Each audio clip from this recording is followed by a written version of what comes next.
episode number 51 with Steve and Mike.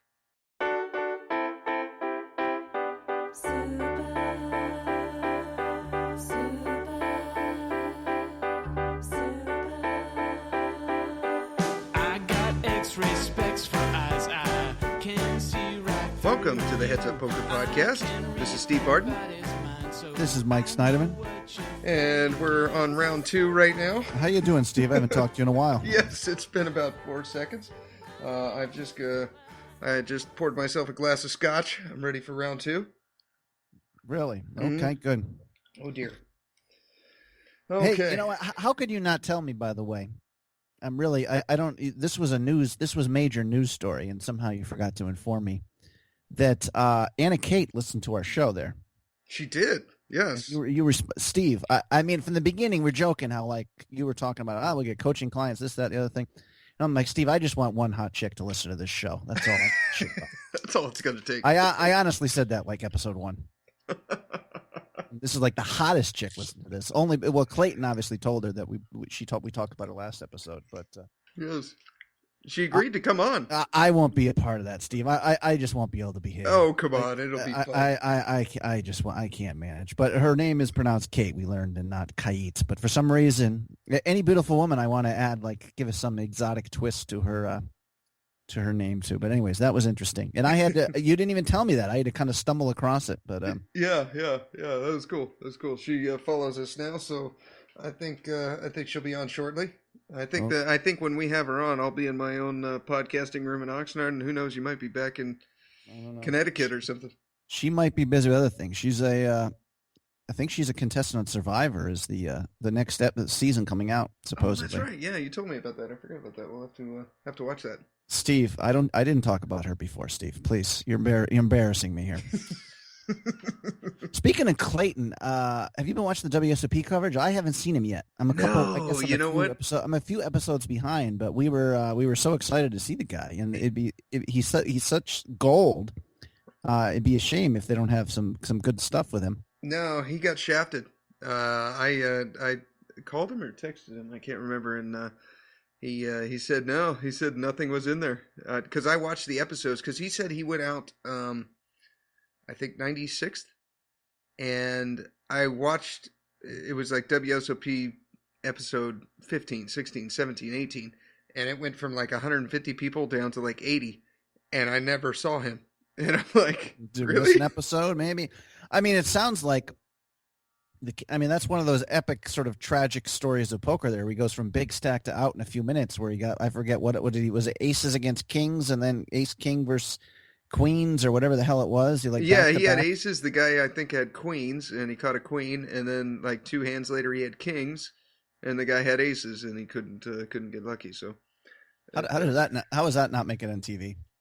But even this thing, it's obviously, to go deep in this tournament, you just have to be a terrific poker player. There's no way about it. I mean, there's always like one guy is like, how does this person survive? Yeah, like Darvin Moon or something. Yeah, no, even Darvin Moon was. I mean, he played decent poker, but I mean, but still, how you get there is like, I saw one guy, crack aces with ace king, of course, and there's another 3-way all in for like 13 million chips that I just saw with guy had aces versus queens versus ace king, and the aces held up and blah blah blah. But yeah, poker's silly, man. Tournament poker especially, but whatever. It is what it is. Yeah, this Sunday for me was freaking brutal. It was, man, I couldn't get nothing going. I got a 25th, I think, and a $55. That was it. That was my highlight of the night. 16 tournaments, and that was the best I did. But, I love our different conceptions of brutal, of course, are widely. Yeah, my brutal was I lost $300. So I guess. Well, I think I'm down like 7,500 this week, which is like 30% of my net worth or something ridiculous. I need to get out, Steve. I need to get out. Yeah. How's it look with your hearing? Does it look like it's going to go get, like, what percentage would you give it that you're going to get your job back? I got no clue. Although I've been trying to get in touch with the lawyers who are representing me, and finally someone called me back. And yeah, I don't know, 50%. Although Okay. it's just a weird ass situation where they're telling me there's a hearing, and then the arbiter has is an arbiter has Arbitrator.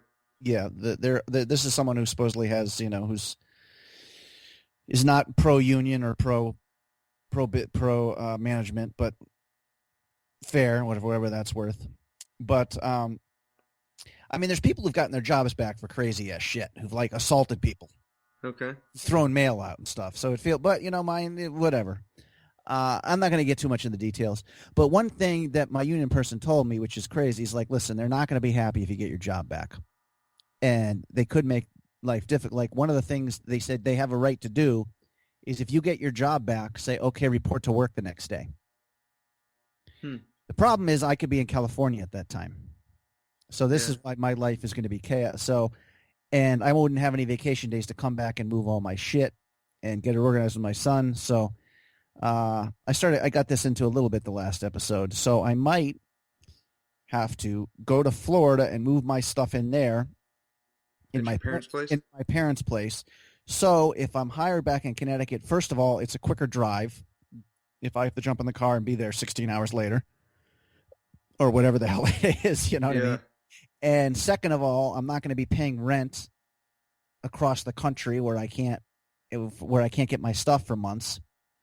Yeah, I don't know. It's just a weird spot. And then, but if I didn't get my job back, then do I return to California? I mean, I don't. It's yeah, whatever. Do you have to be there for the hearing, or is this like? Oh, I have to be there for a hearing, but then like the arbitrator will be ruling on it anytime over the next month. They could, and there's even a chance I could show up at this hearing, and sometimes they hammer it out beforehand. Like if one side thinks they're going to lose, blah blah blah. Then they settle or something. Yeah, that happens in court all the time. These guys do not think that's going to happen. They're pretty dead set against me coming back. So, yeah, I have no clue. I mean, the whole thing, of course, simple things just fill me with just the most intense dread and anxiety. Other than playing poker somehow. Oh, go ahead, Ace. You know, I mean, on to the next one. Where's my bank card? We've got some shit going down at work. The city manager is he's trying to take 30% of our pay. Police, firemen, basically all city workers. And so I took I'm taking a test up in a town close to us, Montecito. I'm going to try to get hired on as a fireman there. And it's a little disheartening because I've been with this department since I was 16. You know, I started volunteering when I was 16. I was an explorer, then went to reserves, got hired when I was 21. I've been there I had my 14-year anniversary not too long ago. And I mean, 30% of our pay, that's pretty brutal.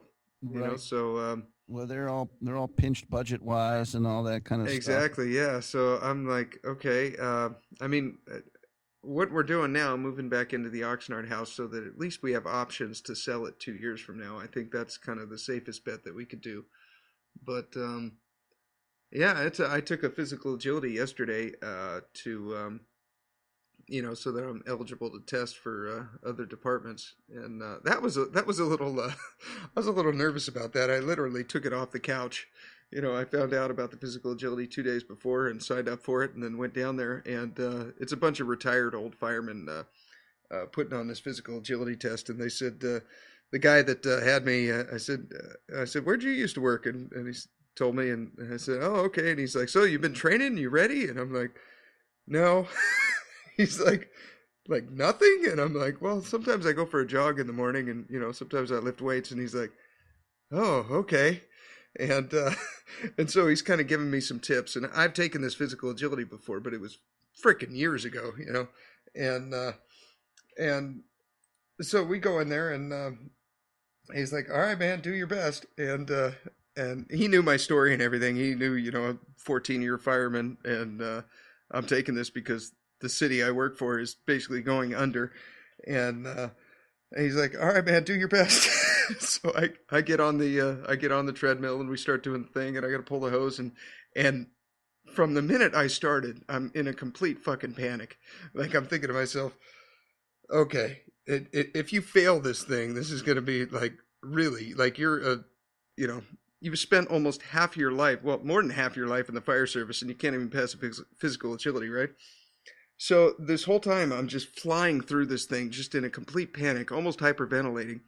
And then by the time I get to the end, I'm just running through this thing, and just imagining to myself, like, at any moment this guy could say, okay, just stop, there's absolutely no way you're going to pass this. And I get through to the end, and he tells me, he said, oh wow, that's the best time today.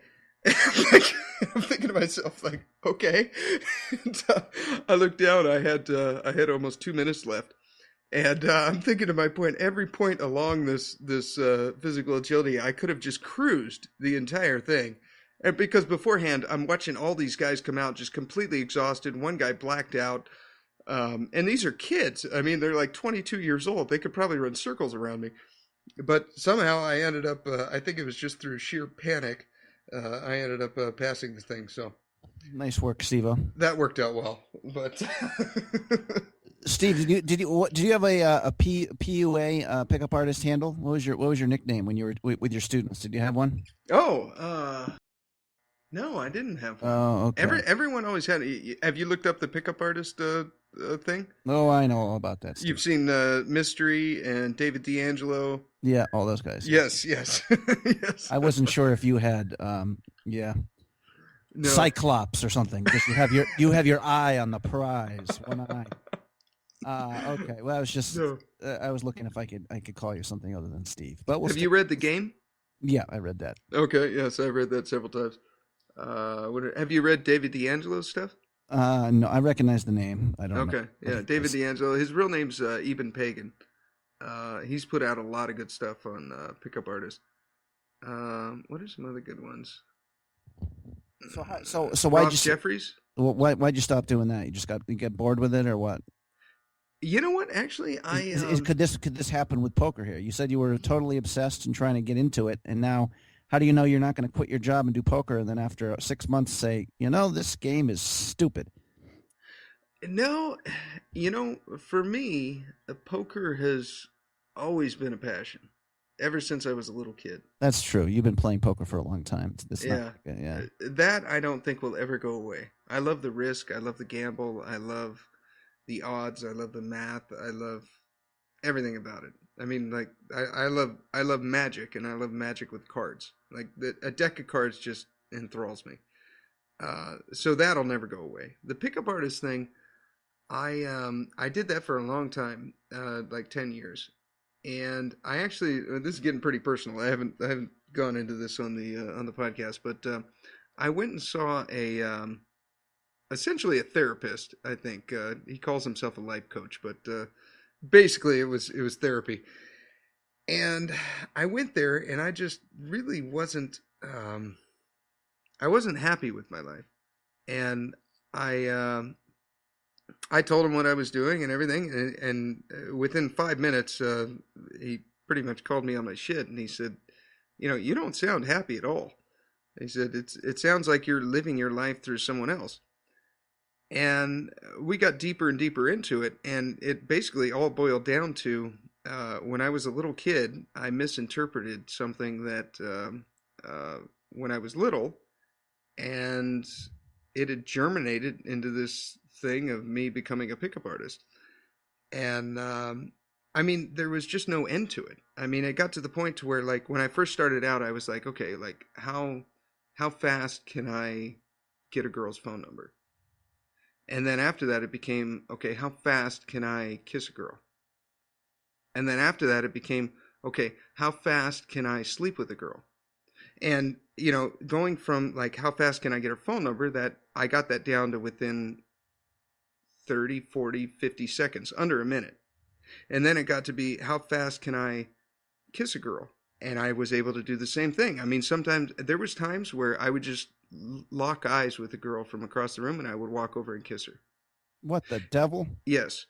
And then it got to the point to, like, how fast can we have sex? And I shit you not, I was trying to break 10 minutes. What the devil? Yes. That's going to be my expression So of the day. I'm not kidding. Wait. Let's just go back to the beginning here. How do you get a woman's phone number in under a minute? I mean, what? So give me some advice on that one. That sounds pretty amazing. I don't even need to hear the rest of the shit. Okay. I see an attractive woman sitting at the mall or whatever, and it's in a grocery store. Okay.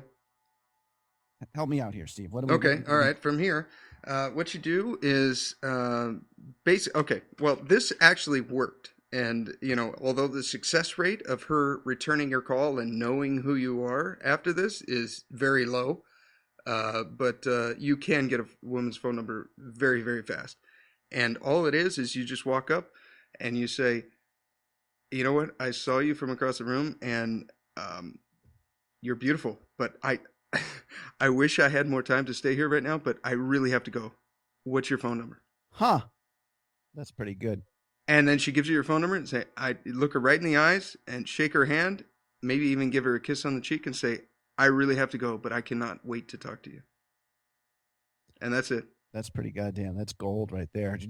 Who came up with that one? Do you know? Was that your own or? I don't have one bit of originality in me, Steve. So I mean, if it's not your own, I don't hold that against you. No.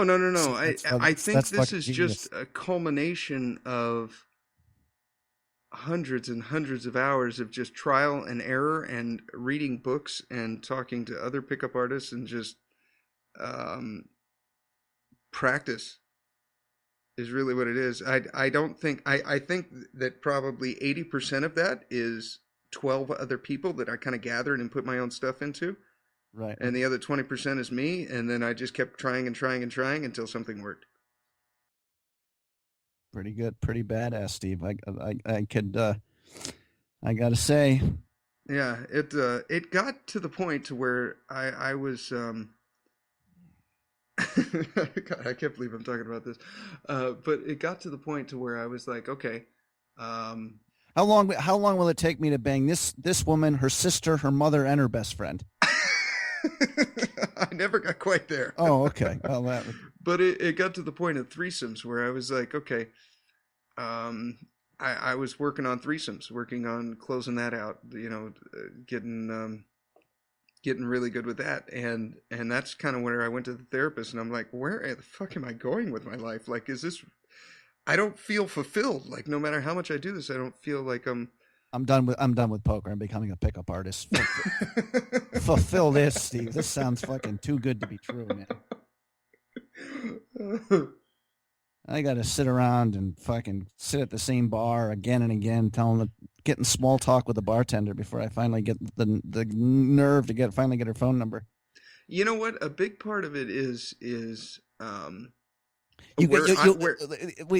just have to have a giant cock, Steve, right? Let's be honest. No, actually, it's if you saw it, it's freaking pathetically small. It's probably average is what I've been told, and I think all the girls are being nice. But what it really boils down to is when you start approaching girls that you are only very, very attracted to, that's the big part. That's it right there.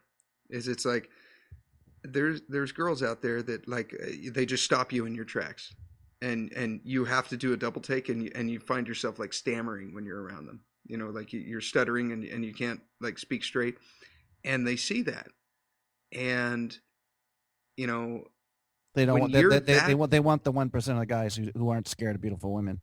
Yeah, exactly. That's a big part of it. It's not being intimidated by good looks, because when you think about it, there's beautiful women everywhere. I mean, I could probably walk out. It's 10:30 at night right now. I could probably walk out, find 5 gorgeous girls walking downtown Ventura. Beauty is very common. It's everywhere.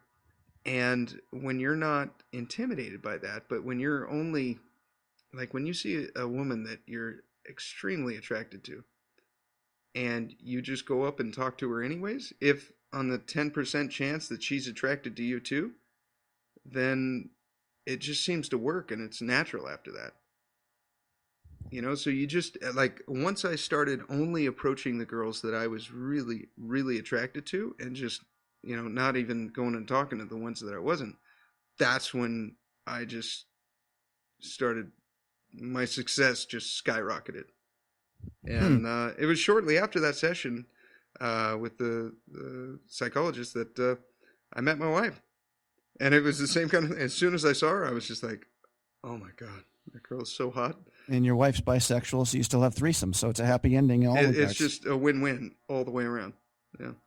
I used to listen to the pickup artist podcast, whatever, and I was totally enthralled with it, and wanted to know about it. Oh, they have a podcast for that? Yeah, I forget which one of I'm sure there's a few of them probably, but one of them, it quickly lost steam. Where I was listening to one of them, and they had a dwarf pickup artist who only dated tall women. Are you kidding me? Oh, I'm serious, and I'm like, okay, this is like a fucking joke. And so I lost kind of interest in it pretty fairly quickly. But no, a lot of the stuff was fascinating. Anyways, the human psychology, the game, and all this kind of stuff. Yeah, yeah. And so that's why you learn the card tricks. I saw you were fucking really good with all the card tricks. You learned that But how is that an asset? I understand. Do you, like in a bar, you're just like, hey, can I show you a card trick? And they're immediately. Well, at least the way the pickup artists talk about it, it's called what the fuck do they call it? They call it demonstrating value. So if you can do something that other people can't do in any environment, that you immediately have some sort of authority. Exactly. Yeah, that kind of shows power or status, and women want men with power and status, and unusual, something that. A skill that takes a lot of talent to learn, like that. Yeah. So I just love magic. I like card tricks especially, and so it was just kind of a natural fit for me. So talking with the other guys, they're like, well, this is what's naturally for you. Like, just do that. And so I got really good at magic, and it more started out of just a love for card tricks, but then I realized that, wow, this can really work in the pickup world, so I took it to that. All I needed to know is the genius of getting the women's phone number without even having to come up with a real shtick. Now I can never make a Steve joke again. It's like I'm not even worthy to be in your company, Steve. No, you know what it is? How have you been taking my shit for 10 and a half months? I mean, it's ridiculous. I'm a fucking loser. I mean, for God's sakes. Oh, no, you know what? It just boils down to only approaching the girls that you're really, really attracted to, and why do you say it becomes easy there? Because your A game or whatever is instinctively kicks in because this is a woman you really want. So you're. Yeah, because everything's. Or you're just saying your confidence builds because now you're. I mean, like literally, if you saw Julia Roberts, whoever your favorite actress is, if you weren't married, you would have no fear, compunction, just going up and like starting a conversation. Right now, it would be Taylor Swift. I think she's so hot. That girl's beautiful. Okay, so if you just saw her in a cafe or something, you'd go right up to the table or what? I mean, what would you do? Oh yeah, I'd go up and talk to her. You would go up and talk to her. Oh yeah. You'd have to not be a fan and say, "Oh, I love your music." You'd have to try to come up with some other angle that she hasn't heard, right? Back when I was in the game, I would probably play that. But now I would probably just go up and I don't know, show her a magic trick or just talk to her. Right.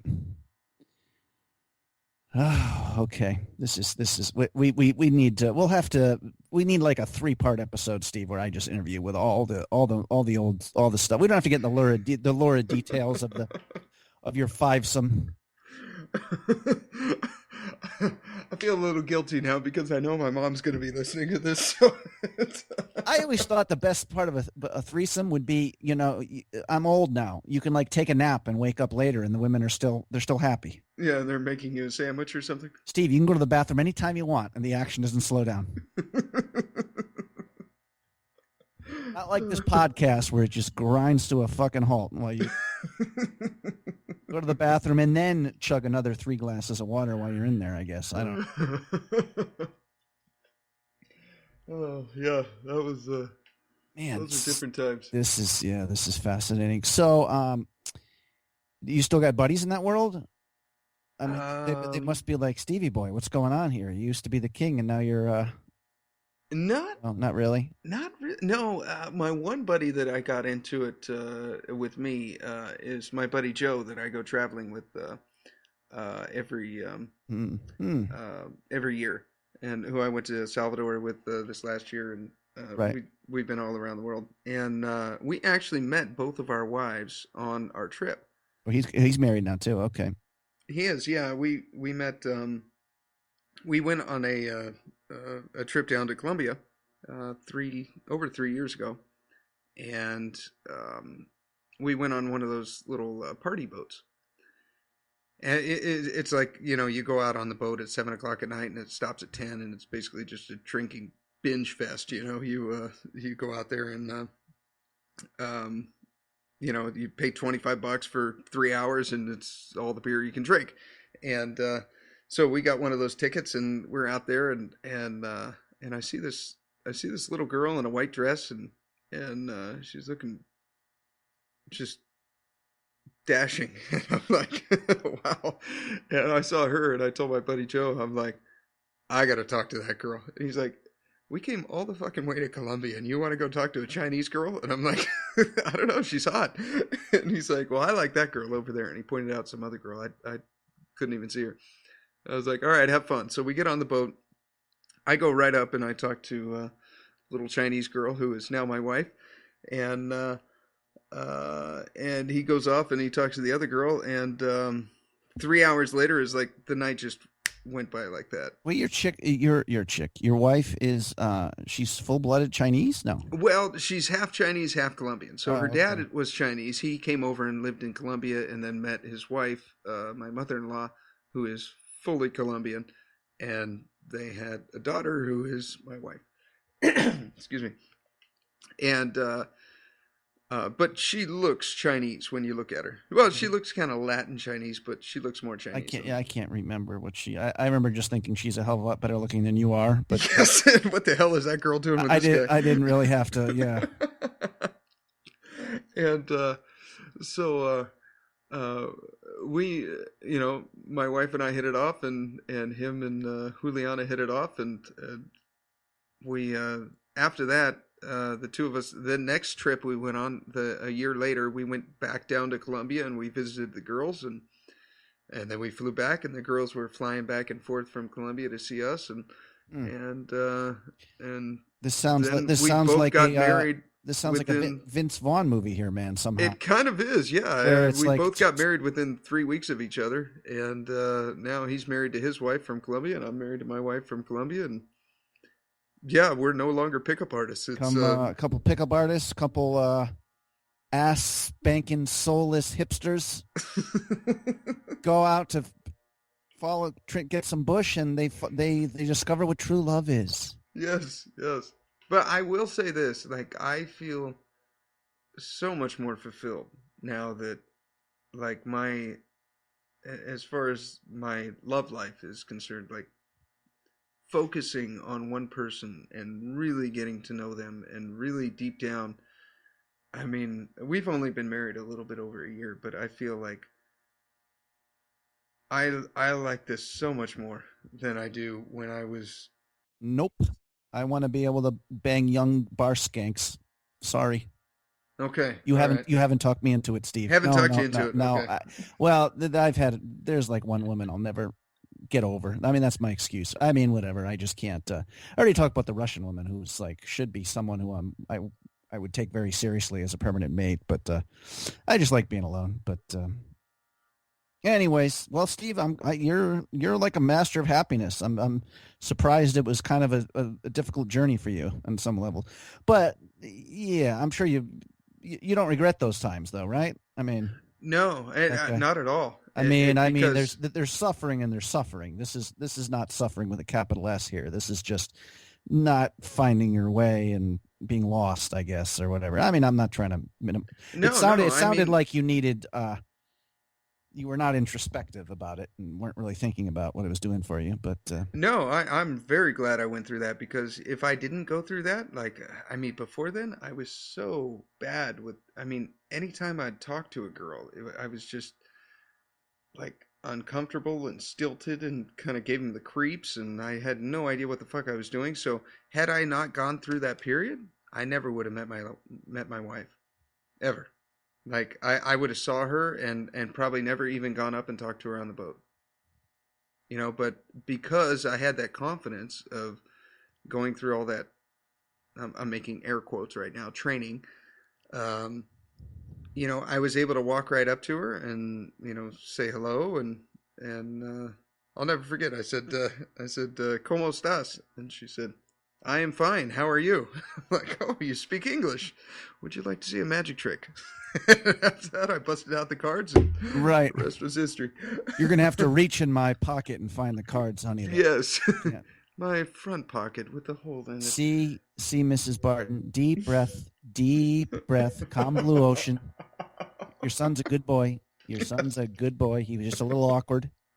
And you needed to bang 300 women and have a few dozen threesomes just to discover true love.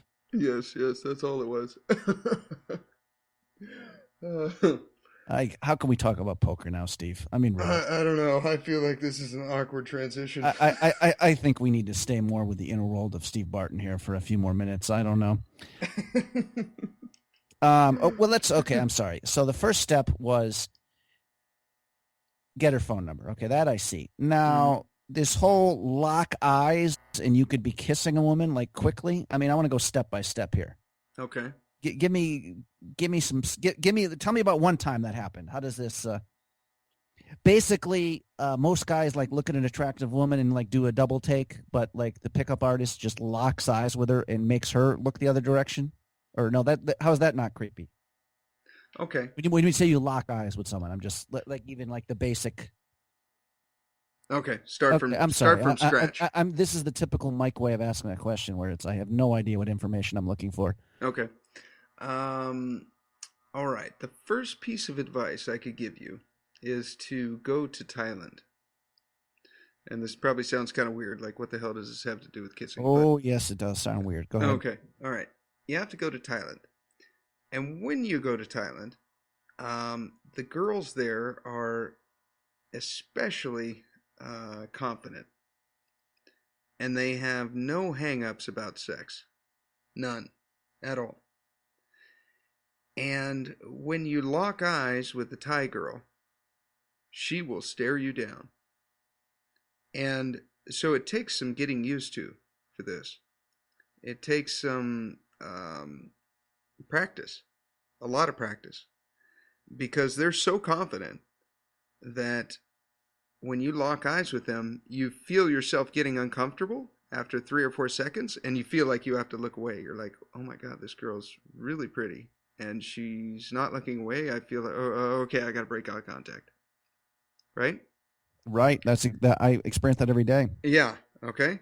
Okay. So you go over there for 2, 3, 4 weeks, and you practice that, and you lock eyes with them until they look away.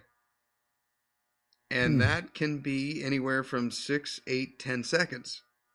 Like, they're extremely confident. They're so confident that when they, let's say there's 3 or 4 of them in a group and they go out to a club and you're dancing with one of them and you like her and she likes you, all of her friends, now this is where the American and European culture is not the same as it is over there.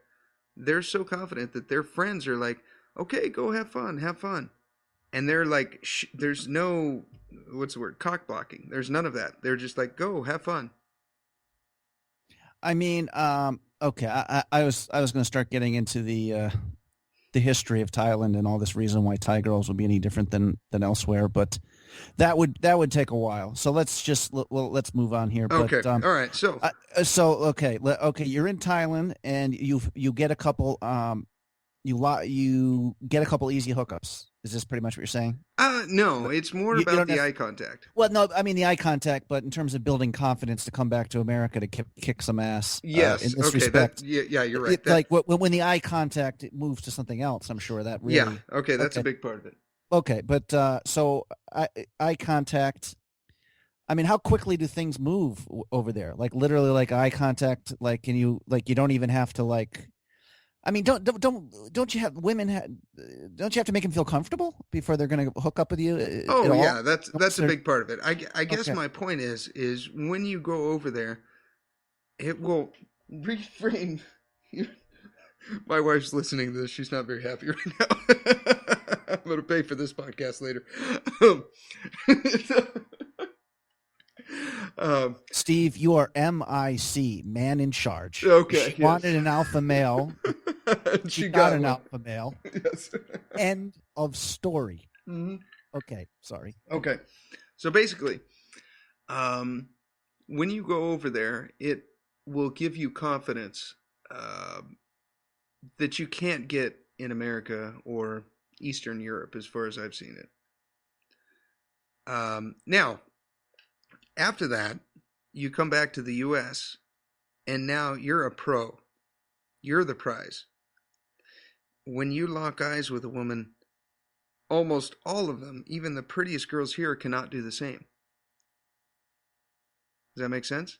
Right, of course. Yeah. Okay, so now you're the prize. So now when you're standing in a bar and you're looking around at a girl, you lock eyes with 100 women. And every single time they look away, except for that one. And you lock eyes with her, and she locks eyes with you, and you wait to the count of 4 or 5, and you start walking across the bar, still keeping eye contact with her. Really? And as soon as you walk over and you walk right in front of her, you just take her hand, you put your hand around her waist, and you give her a kiss. And then you say, hello. Not on the mouth, right on the cheek? Yes, on the mouth. Are you kidding me? I'm not kidding you. Jesus Christ on the cross here. Steve, I'm giddy. It's like midnight, and I want to do a jig here. it's honest to God truth. I swear to God. The idea that talking to you I could learn something is just. Oh, wait a second. No, I'm sorry. I've learned things from you, Steve. Okay. Now this is so you have to, when you're staring at the woman, you got to move in pretty quick. You can't just keep staring for like 30 seconds. No, then you become a creepo. At a certain point, it becomes creepy. Yeah. Now, okay.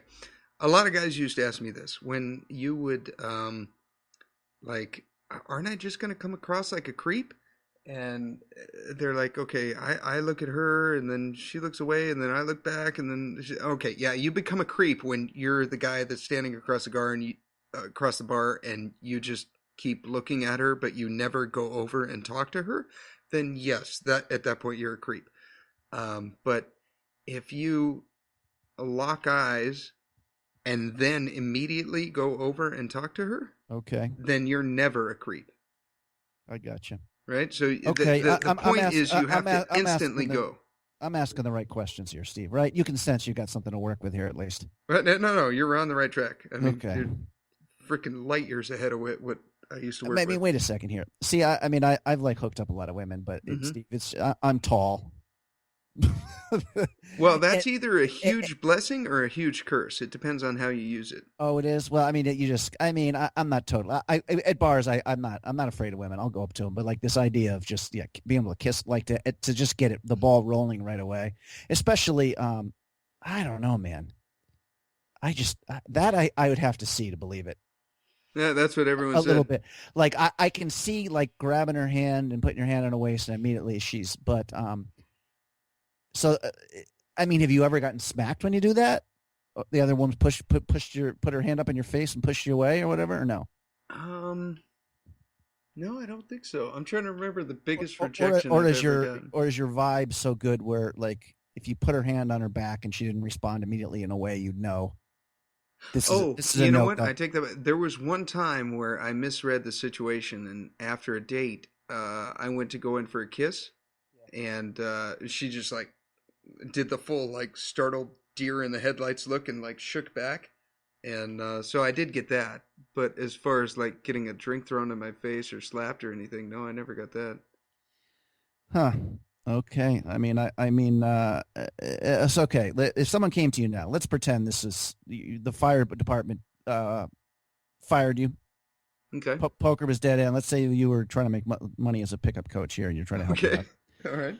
First of all, like the one thing, guys in the 40, the women were going like women 30, the divorced with kids, whatever. But like, maybe does it work with those kind of women? Wait, say that again. What? I mean, is this something just for targeting young chicks? No, not necessarily.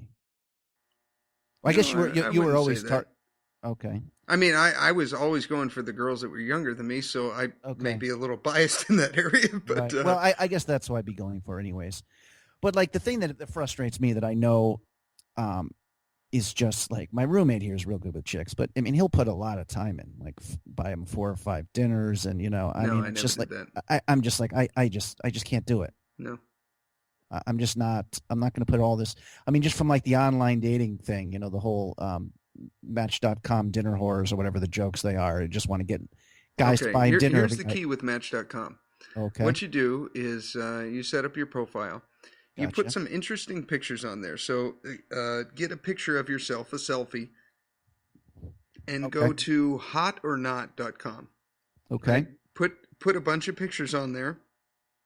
Put 10 of them on there, 10 selfies in different spots. Take one in front of a horse, and take another one, take another one of you as a poker player. Take another one of you, just in your bathroom or wherever.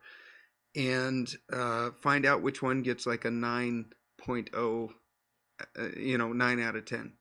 Then you use that one as your profile picture on Match.com. Then after that, that's a good start, right? Yeah, put your profile on Match.com, and here's what you do to maximize your time with that, because I got pretty good at this.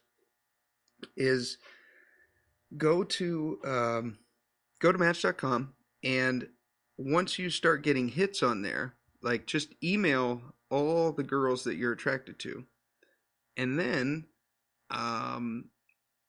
set up a date, and it's only for coffee at the same coffee house.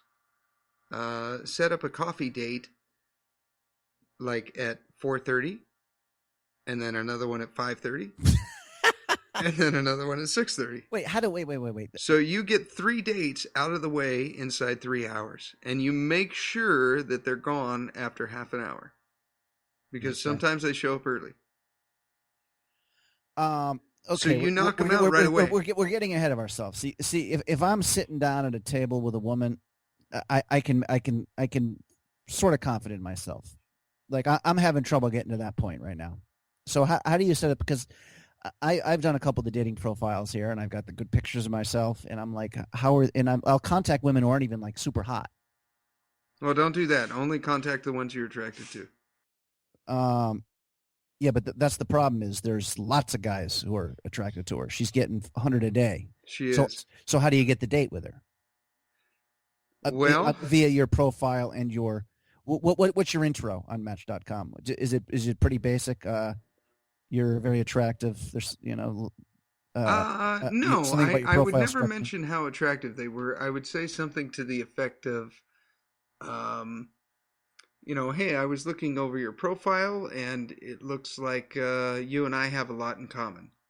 Go ahead and give me a text back, and you and I will meet up for a cup of something delicious. And then just wait. Now, so for every 10 that you send that message to, you're probably only getting 1 or 2 responses, because most girls sign up. See, guys have to pay for Match.com. Women don't. Okay? So they're just getting, as soon as the attractive women sign up for that, they're just getting inundated with emails. Yeah, I think someone told me there's quickly lose interest after like 4 days. So you got to get them as soon as they get on there, and you got to say something different that all the other guys don't. Right. Okay. And even if they happen to read it, like, what are the odds they're going to respond? So it's all of a numbers game. I mean, I honestly, Mike, I think you're beyond Match.com. Like, really, you are. Like, you're. Well, I'm old. I mean, all that stuff. No. I mean, your bread and butter is the grocery store. Your bread and butter is the liquor store. Your bread and butter is like just freaking being out on the street and meeting them in person while you're driving Uber.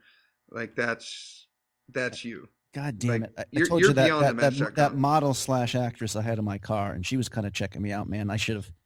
You know what? Look at that as a lesson. Do you have? Okay, no, go ahead. I'm sorry. Yeah, that's a lesson. That's all it is.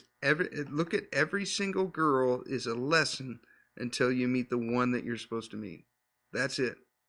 So the actress in your car, you just learned that you should have gone for it. You had nothing to lose. There's absolutely nothing that you have to lose by going for it. Nothing. And every single one that you meet is just a lesson to meet the one that you're supposed to be with. That's it. That's all it is. It's just a game, really. Is all it is. So, okay. So the first Match.com for coffee date. I guess back in your pickup artist days, and this is why you're unhappy, and you're so eventually met a wife, and you're basically just trying to bang them, right? So, did you have a rehearsed conversation you wanted to have with each woman, or are you listening to the woman trying to find out something about her? Give me what's the approach for the actual? Assuming you get a first date. Or a first meetup. I guess you wouldn't even call it a date. Okay, so when I'd schedule the 4:30, 5:30, 6:30, like what was my routine? Yeah, I mean, did you have a routine? Like you had a routine for obviously getting a kiss in a bar. It's very scientific, almost. Yeah, like okay. is escalating or whatever. Yeah, I'm sorry. Just describe what would happen on a successful coffee date. This is funny. I have all these tournament hands picked out right now, but I think this is the pickup artist podcast you were talking about. Okay, Steve, I'm off. I'll just let go of these hands right now, and we'll move on to this. Okay, Steve, I'm often like bitching and moaning how I'm dumb at poker, but I'm one of the better. One of the better not no limit hold'em tournament players out there. I really am. I mean, not that it's not interesting. But, there's not a lot of people who have a lot to teach me about that. Well, that's not true, but okay. This I'm kind of ignorant of. I think it's just. Interesting. The one woman, the love of my life. I mean, this is. I don't know if this is somehow this worked. I mean, this wasn't even a pickup line. Well, it was kind of a pickup. She was just. I did kind of lock eyes. This one I moved pretty quickly on. I got to say, and she was just so beautiful. But I went up and then she was like rummaging through her purse, and I jokingly just reached over and like started zipping up her purse. Mm-hmm. I'm like, there's interesting people here to talk to. Are you really going to be just looking through your crap? Oh, that's good. And so we immediately started talking and blah blah blah. So I mean, I got balls. That's for sometimes. I mean, not to the extent that you had. So, but I'm getting once again, I'm getting off track here. Coffee date. Go ahead. Sorry. Yeah, no, you're good. I mean, like when my wife and I went to PT's. And we saw you talking to the two girls at the bar. Right. That was good. Like how you treated the two of them, like your interaction, like you were kind of there and then you kind of left and then you came back and then you left, like that kind of come back. Right. That was gold. Like you got that down. That's good. Yeah. But as far as coffee date, usually what I do is I'd bring a book and just because when they leave, after 30 minutes, then I'd have something to do until the next one showed up. I'm embarrassed to talk about this now, but yeah, so it would just start out, and basically, I can't exactly tell you like what my So you would know their profile in an intimate manner, and not really, no. Oh, okay. No, they were. It was basically just the girls that I was attracted to that would show up. Is pretty much what it boiled down to. And it was my basic like scheme or I don't know. Your game. It's a game, and your strategy. My basic game. I guess my basic strategy. Yeah. Okay. Your strategy to disrobe these. Yeah. Yeah. It was to find out. Okay, is this someone that I want to go on a second date with? That was it. That was my whole. You're basically not trying to prove your own value. You're trying to get them to prove that they're worthy. Exactly. Yes. My whole mindset when I came to that coffee shop was, I understand that out of 10 of you, there's probably one that I want to see for a second date. Are you that one? And that was it. That was it. Okay. And so, my whole mindset was, I'm giving you 30 minutes of my time. If we go out on the second date, it's going to be to damn, it's going to be to it's going to be going out to the bar for a drink. Do I want to commit to that? There's probably a 10% chance that that we're actually into each other, that you're actually into me and I'm actually into you. Like, I'm going to put down my book and we're going to talk for a while. So you weren't just going to try to bang them all, just to no, rack up the numbers. No. You were okay. No. It was all about like, are we into each other? And 90% of the time, no. And thanks for coming. And I hope you had fun. I did too. But this just isn't going to work out. And the other 10% of the time, it was like, I really want to see you again. I got to get going. And I would never tell them that it's because I have someone else showing up in 30 minutes. But, I got to get going. But I'd like to see you again. I'll give you a call. And that was it. It's all about your mindset. Like, are you... Yeah, I think you're right. It's about you validating. You're trying to, what's the word, like validate them, or you're trying to get them to.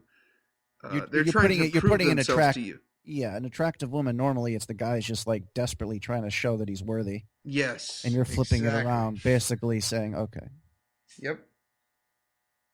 Basically, it's psychological terrorism. Here is what you're doing, but yeah. Oh, on the ground level, yeah. Okay.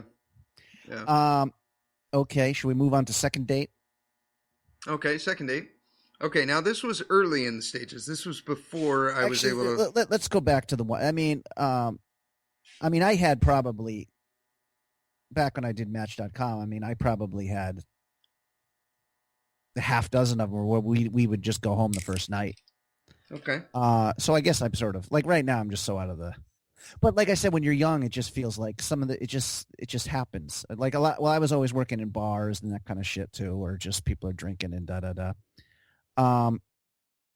Should we ask? I'm trying to think what our listenership would like to hear, Steve. Not just for myself. I kind of want to hear about the one night stands in the bar where you just like get a woman right away. But no, let's go to date number 2 for a woman you might actually want to date, not just hook up with, or that you just want to hook up with. But date number 2. Or date number 1, the woman you had the coffee date with, you take to a bar for a drink. Okay. Let's see. Okay. Is this pickup artist shit, or now when you're at this point, it's like this is just confident Steve trying to talk to someone, or is there still do the playing cards come out on this date, or no? Those are done with the card tricks. No, I haven't introduced those yet. So this is like the 3-step method. Okay, the first step is meeting them on Match.com, going for coffee, 30 minutes for coffee. The second step is going for a drink at a bar. And you have one drink and then you leave. So that date is 1 hour. And then the third step is they come over to the house and you cook dinner. And that's where they stay the night. Ooh, you can cook? I can cook, yes. Oh, that's a big asset. Well, okay, let me preface this. If you can't cook, all you need is one good meal that you can cook. That's it. It doesn't even have to be great. You can make freaking beef stroganoff with, hamburger helper or something. Huh. She has to see you in the kitchen making it in the kitchen, right? And so you cook. This is making, just because you're making an effort, you're showing you have exactly. Yes, that's all it takes, right? So look at it from her perspective. You had coffee really quick for 30 minutes.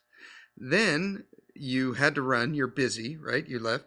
Then you met for one drink. Who the fuck goes out for one drink at a bar and then leaves? And then now she actually gets to come over to your house and you're cooking for her.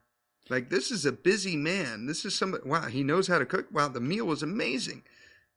I bet, Mike, I know you can't cook, but I bet that you can put together one good meal that everyone would love, whether it's freaking lasagna or spaghetti or beef stroganoff or whatever it is. Like, there's one good meal that you could put together. God, the Bill Cosby way is so much easier, isn't it? What's that? Sorry, no, I'm joking. The Bill Cosby way is so much easier. Okay, this is all golden stuff. Yeah, I can see that. Now, the time restrictions. Is this just to show again? She's going to have to put some effort to get your full attention. You've only got 30 minutes for coffee. You're just here for one drink. Yeah. What happens if you kiss her the first drink in the bar? I mean, what do you immediately escalate, or is this like to challenge yourself to stay in the program that you always stick to that one drink, or no? Okay. There's no reason to if things are racing along and you already have great rapport. No. Okay. Or do you want? This is where I think that you're a little bit beyond what I'm teaching now, because this was probably 10 years ago. Like, I had a system that worked, and it worked every single time. So it was the first date coffee, second date drink, third date cooking. You're beyond that. So if you're at first date coffee and things are going well, then you want to move on to first or second date drink and go straight to there. Does that make sense? So I wasn't good enough at the game yet to move from first to second date in the same day. Okay. Right? I'm trying to avoid cooking here. I want to kiss her in the bar. Well, do you have a meal that is really good that you make? No, Steve, I'm useless, but I can manage this. I'm baby steps, Steve. Baby steps. I'm going to try the eye locking, and I'm going to try the get a number here thing. Okay. Maybe. I mean, we'll see. No, it all sounds good.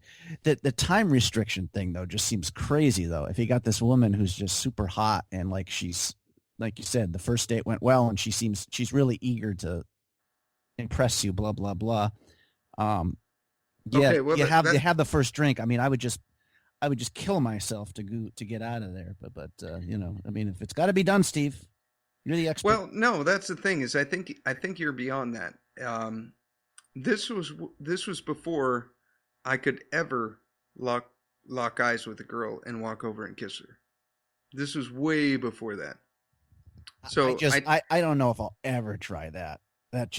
I just can't see that working. But I don't think you're lying. I mean, if you say it works, it works. But it does. You just have to identify exactly the right time. I would need to see someone else do that before I would try it. Let's put it that way. You know what? I mean, think to yourself, like the last time that you locked eyes with a girl, and it's kind of like there's a lot of times where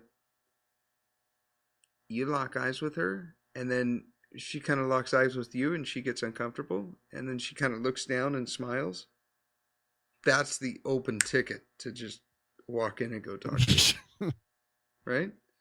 This is the person who folds to 3-bets 95% of the time. They're just begging to be ravaged. Right? Let's come up with some more lame-ass poker analogies as we talk about something important, something meaningful here that can actually change our lives in a positive way. Man, this is gold shit. Okay, now, the age thing. Now, I look young for my age, right? I mean, most people tell me I look like I'm 37, 38. But even that, let's just say I want to like hook up with like chicks, young chicks, hot 26-year-old, whatever. Is this? Were any of your students much older? Were they middle? Did you ever get any middle-aged students when you were teaching? Let's see. Or mostly were you talking to young guys? I mean, what are the different challenges if you actually want to go for chicks that are 10, 15 years younger than you, even more? Is that even viable, or if you had one where you say, "Well, listen, buddy, let's be reasonable here"? No, no.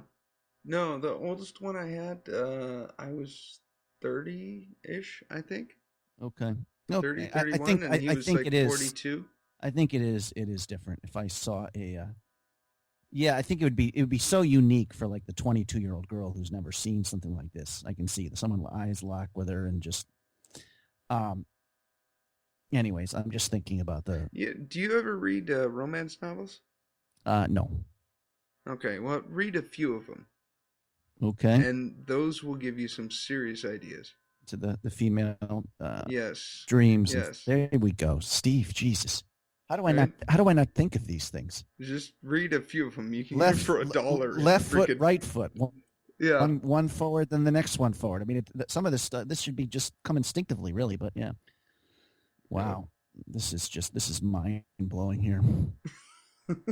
I don't know what else here. Let me think what else here. Maybe I could come up with a concrete situation of, how about just these hot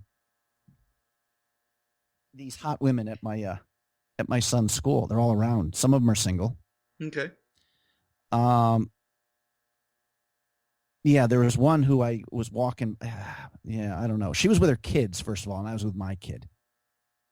See, these would be situations which you probably haven't dealt with here, but I'm sure you can, on the fly, think of something. So, this woman who was really beautiful woman with no ring, and her two daughters, ages whatever, 8 and 5, probably recently divorced. Mm-hmm. And my son's just wild. He's swinging his bag around and this and that. And her daughters are as sweet as can be. Mommy, can we have some of the cake when we get home after you do your homework, sweeties? Okay. Mm-hmm. And I was like, wow, I wish my son talked to me like that to her. Mm-hmm. I was kind of walking behind her to my car, and she laughed really loud. Like, isn't that a go? Like, that's the green light. Yeah. That's just, I mean, I knew it was the green light because, or maybe not really. No, she laughed. Yeah. I mean, there was an opening there. It was not a great joke I told her or anything like that. It's like, what? When women laugh at your dumb jokes, that means they like you. Right. And then I really didn't have much after that. And I'm like, well, it's probably boys are a little bit tougher. She's like, yeah, that's what my friends tell me. I think that's probably true.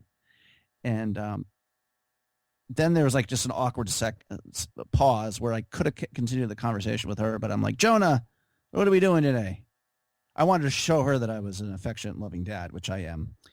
But anyways, so if I see this woman again, I've already lost some street cred with her, right? Because I didn't follow up and show complete confidence in that moment. I don't think so. I think the lesson to be learned there is, as soon as you hear her laugh loud like that at some dumb joke, then you grab Jonah by the hand and you walk over and talk to her. Like, okay, you just immediately turn around like, I find this girl attractive. She laughed at my dumb joke. That's a green light, and I'm going to keep going full steam ahead until I get shown a red light. And even if I get shown a red light, I'm still going to go just a little bit just to make sure that I didn't misread it. And then when I get shown another red light, then, okay, all right. I misread this. Like, oh, yes, you do have a ring. I'm sorry. I'm retarded, but you're attractive. You and your husband will laugh about this later on tonight. I'm keep driving the red light till I'm in the back of a squad car with handcuffs and a big gash on my head from where they threw me into the squad car. There is a point to that. Like, you do, sometimes girls will put up a little bit of a resistance just to kind of, I don't know what the word is, like play hard to get. So you kind of have to be a little bit persistent just to make sure that you're not missing out on an opportunity. They want to see that you're truly like confident where you're not going to, like, every guy can just come up with one line, but they want to see, okay, can you come up with the second, yeah, exactly. Okay. Yeah, you know what I'm talking about. Yeah. Okay. But it's just kind of an interesting, like, there's attractive women everywhere. I don't know what percent. I mean, like, just your hot California mommies. I mean, a couple of them might actually be married and just not wear rings too. So you got to be careful from that level. But I guess there's also the humiliation factor. Maybe. I mean, there's kids around. There's other dads and moms around. If you go up and talk to a chick, I don't even know. It's just a weird part. It should be an easy place to start a conversation. Your kids go to the same school, right? Well, that's a huge part of it, actually, because the rejection factor is what all men. I can live with it, but this at the school, I would have to go and see these women. I'd be running into the same women all the time. No. I mean, this is huge. Like, listen to this. I mean, when this is in our instinct, this is in our medulla oblongata, or whatever you want to call it. Like, this is in our lizard brain. We used to live 10,000 years ago. We used to live in tribes, and these tribes were only 50 people, maybe 100 at the most. So everyone knew everyone else. Okay, so If you're in that tribe, that little hunting tribe that went around and hunted deer and freaking woolly mammoths and shit like that, like you didn't really mix with other tribes, right? That was your tribe. That was where you were brought up. That was where you were born, and that was it. So if you're going to mate, if you're going to find a wife, it's going to be in that tribe. So if you go up to another girl in that tribe and you get rejected, air quotes, you are kind of ostracized in that tribe. Everyone in that tribe knows that you like that girl and she didn't like you. So even in a society today where we have freaking 7 billion people on the planet, we still carry that instinct with us. And that's exactly what you were feeling in that parking lot. It's that instinct of, if I get rejected here, like it could hurt me somehow. But in the society that we live today, that doesn't apply. I mean, the instinct, we still feel those feelings when it happens, even if it's at a bar in, Prague, where we're never going to be again. We still feel that. But logically, it really doesn't exist. Right. So if you can kind of sweep that feeling under the carpet, or just somehow make it not exist, then it really doesn't matter. You just look at every single time like practice. Yeah, I'm sorry. Okay, this is interesting. Now I want to think specifically. I'll have to break this down. That environment, like I just think it is a little different for older women, though. Maybe not. I mean, I guess they don't change that much. But I'm just talking about like your single mom with the 5-year-old. Okay, you lock eyes with her. You get some respect for that. There's guys running around. She probably wants to be a man. Mm-hmm. I mean, yeah, I'm just trying to think how my conversation would be. So it's so great, though. That's the genius of getting the early kiss, though. It's like, it almost doesn't matter what you talk about after that, does it? No, it doesn't. No. I mean, there's no like, okay, what are we going to talk about? It's like, okay, you're attracted to me. You still, yeah, she's already kissed you. I mean, does she care what your job is? She's already, yeah. Well, fuck it. I'm going to go. My goal is to kiss 5 women at the school next week. Yeah. No. Yeah. You say yeah. Anyways, it was just interesting. I'm trying to think. I aim think for the moon. Even if you miss, you'll hit the stars. That's true. I think still the like you said, the probably like grocery for the tribal mentality, grocery and liquor stores and places like that have probably the lowest anxiety level. Yeah, if you're dealing with the possibility of like embarrassment or whatever, you're just not gonna. I mean, you could see him again, but whatever. Anyways, this is tiring. Should we even bother doing a poker hand, Steve? I don't know. I feel kind of guilty. We haven't done one single freaking strategy hand yet. We're gonna have to come up with some balance here. Anna Kate, I'm ready. I'm joking. I can just feel the confidence brewing again that I once had as a young man. No, for me, it's not even. I'm not bad with women, but I need to meet them. That's not so easy now. You know what I mean? Like I said, the online dating, I just can't do anymore. Yeah. And the bars when I go to, just the crowds. Like, I mean, if I'm actually looking for someone to marry here or whatever, something permanent, the bars just aren't great. The crowds are too young. So, like I said, if these women who I see are, I just got to take the initiative wherever they are. I have to just say this is it, right? I mean that would be, is that the one lesson I think I'm taking from this? Well, you know what? I'm not going to learn how to play cards, and I'm not going to be kissing women at bars right away. Although I just don't. But yeah, when those moments come, I got to try to be more aggressive. When I got a freaking knock gorgeous woman in the back of my freaking Uber car, and I got 45 minutes to drive with her. You know what? Steve, in moments like that, it never hurts to say, you know what, this has been a lot of fun. I've really enjoyed our conversation, and I'd really like to talk to you again. What's your phone number? And pull out your phone, knowing that she's going to give you her phone number, and take it down when she gives it to you. There's something about that moment that they will give you their phone number. And I think if there's anything I could give you as a piece of advice to all of this, it would be to get out a piece of paper and write down exactly what you want in a partner, in a significant other. And, I don't know if you're looking to get married, but in a wife. And write down, like, she is a brunette with blue eyes, and she loves to do this, and she likes horses, or whatever it is that you want, like something that you really want in a spouse or in a girlfriend, and write it out in detail, as specific as you can get it.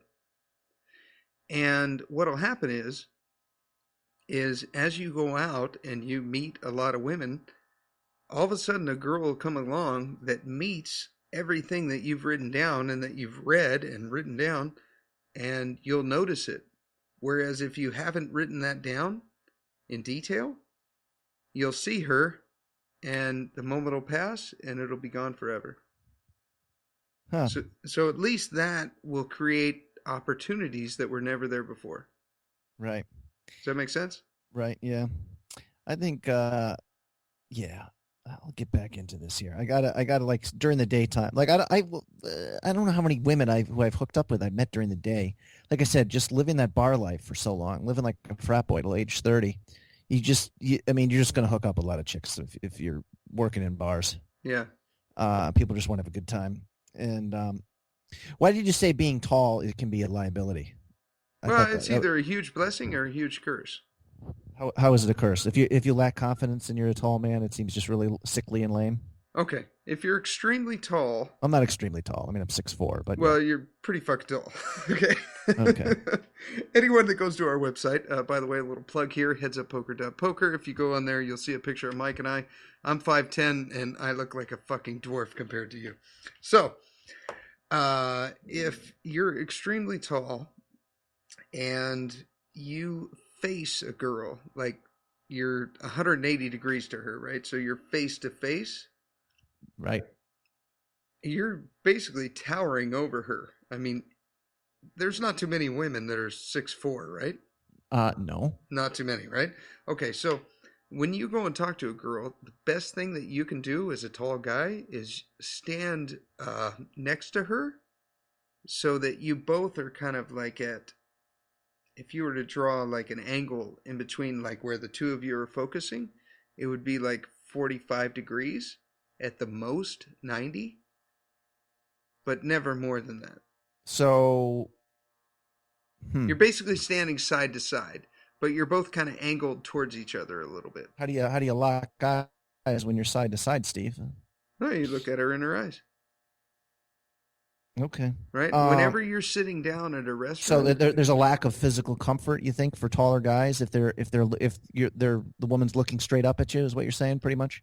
Well, no, what I'm saying is if you're 6'4" and this girl is 5'5", and you're standing face to face to her and you're looking straight down at her. Yeah. That's very intimidating from her point of view. Okay. No matter how pretty she is. She, like, there's this dude that's just towering over her that could completely just take control of her with nothing she could do about it. So if you kind of stand to the side and then talk to her, and then once the two of you become comfortable, then you can move on and you can stand in front of each other. At that point, it's okay. But if you start right off the bat, just walk straight in, you're like a fucking giant. You know, and it's not your fault. It's not her fault. It's just human instinct. Okay, this is interesting. Like, I mean, so when you followed, you actually had students, right? I'm not. Yeah. Or so you didn't have just buddies. You had students, people who were coming to you for advice on this. Yes. So you could even talk about when you were breaking it down. You'd even be talking about, well, your angle wasn't right. You were more like 60 degrees, and it should have been 45, like shit like that. Yeah. So this is really detailed. This is like Daryl J saying, well, I'm not necessarily opening 2.6. It's now 2.5 these days. I mean, yeah. You're winning this many big blinds over the course of 17,000 hands. Yeah. Wow. Okay. That's fascinating too. Yeah, no, I mean, I shouldn't say. It's just I spend so much time alone and inside. If I just get out there, I'll meet women, I guess. But like I said, there's definitely been some nice opportunities that have passed me by where I love the I don't have time right now. I have to go. Gives What you do you time. mean? Your whole like how to get a phone number. Oh, yeah, Like yeah. just go up right away and I'm sorry, I just saw you and I'd kill myself if I didn't see you, if I didn't approach you and I have to go, but I'd love your phone number. I like that because it's like, oh, geez, what would I talk about? 50% off Heineken or blah, blah, blah. Yeah, well, if you do that approach, you have to text right away. Because Okay. if you wait like 3 days and then send them a text or a phone call, they're not even going to remember who you are. But you got to send them a text or a phone call and So say like, "Hey, texting is when do I people got this start? thing going on, but maybe we can meet up tomorrow or the next day. But I'm glad I met you." Okay. So you're not trying to be Mr. Cool, like text and like, oh, let's do couple of weeks as a band. You got to move quickly. It's the same as the face to face. You got to See move what while the iron's hot. Yeah, that makes sense. yeah. Women go through a cycle, without joking, it's directly revolves around their period. So just before their period, um, that's when they're fertile, and that's when they are um, ready to go. So when Okay. they go out to the clubs and they're showing a lot of skin, in other words, they have a little skirt on, they're showing their stomach, and they have a little top on. That's when they're ready. And when they go out to the club and they're wearing jeans and a long sleeve T-shirt, it's they probably got dragged out by their girlfriends. Okay, that makes So sense. as a man, you have to recognize those times. And as men, we're just an even keel. We're like a flat line, But women, they're more kind of like a rolling sine wave, you know. And you got to catch them at the highs, and you got to recognize the lows. Is your wife now wandering around the house with like 3 hot towels wrapped around her head so she can't listen? No, she's been spraying me with Febreze. She doesn't like this podcast. Oh, that's fucking hysterical. I'm trying to see whatever else we covered here. Yeah, I don't know. I'm trying to think about how I could have done this Uber thing differently. I guess like just at the end, like you said, just hey, it's been fun talking to you. She wasn't really that. She was taking. I don't. She was taking making a couple phone calls in the car too. But then when she was talking about the acting, and I when I told her that I dated this woman who did voiceover work, then she became really interested, and I thought kind of locked eyes with me a little bit. Yeah. And she was a little bit interested in the poker too. The funny thing is, everybody has a friend who plays poker, though, and I mean, I think men just bullshit so much. I'm like, yeah, I make a living. Oh yeah, I've heard like, oh yeah, I got a buddy who just plays. I got to know my brother's uncle, whatever, plays poker, and he makes millions. Yeah. So everybody's got someone who allegedly claiming to make millions playing poker. Yeah. I And there's think not the thing to learn from that is just next time you feel that, just say, you know what, this has been a lot of fun. I'd like to see you again. What's your phone number?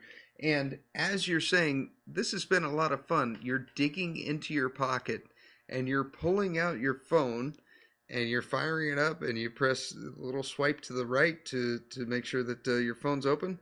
You open up the contacts and you open up the keypad and you're ready to take down her phone number expecting that she's going to give it. right. Right? You just know she's going to do it. Because now at this point you have it right there, you're ready to enter it in, and you say, this has been a lot of fun. I'd like to see you again. This is What's your again. phone number? This is just showing confidence again. Like Exactly. you're Because assuming you're not. This isn't like, gee, I hope she gives me the number. no, no, no, no. This No. is I'm yeah okay. Yeah, she's not writing it on a napkin. You're putting it in your phone right now. She gives you your phone number. You call her phone, right? So now she has your number, and then you tell her your name. Hmm. So now the next time you call, it doesn't come up as some random number. It comes up as you, I likey me likey. right? Yeah, this is pretty good. Yeah, getting the phone number. I think I can take it from there. Okay, I good. just if I yeah just getting the phone number. Um, I forget. We said locking eyes is good anywhere, right? That's not just like a bar thing. No, You anywhere. can Yeah. lock eyes during the daytime. Yes. Oh, of course. Yeah, in the grocery store, wherever. Okay. I just can't be a night crawler going out there and drinking and all that kind of shit. If I go into a bar, I end up doing shots and Well, you know what? This is where writing down the kind of girl that you really want is going to help a lot. you So, know where to go. yeah, exactly. I mean, like, what is it that you really like? You like poker, right? So, I don't want maybe to. you should meet another poker player, right? No.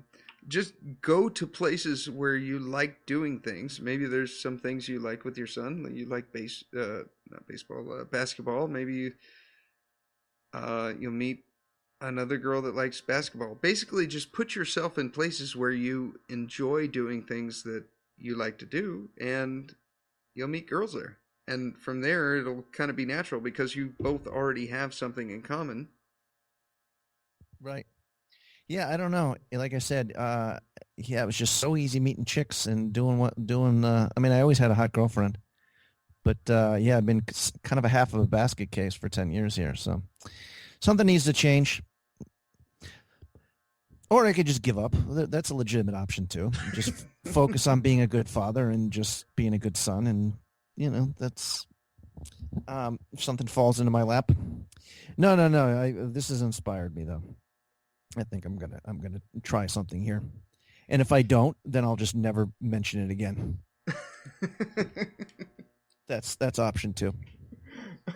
Oh, do we have time for a hand, Steve, or is it I time to feel wrap this up? very, very obligated here. I feel like we should do a strategy hand. I think this is either the best or worst podcast we have ever done. I don't know. I'm probably thinking the worst. Okay, all right. On to the strategy section. So don't forget to go to HeadsUpPoker.Poker. You can get your free MP3 from Elliot Rowe. Click on the link on the podcast, or if you are already committed and you want to get a MP3, type in HU Poker, and you can get 10% off. And if anyone out there can have a threesome while six tabling, I will pay for their Elliot Rowe warm up tape. Yes.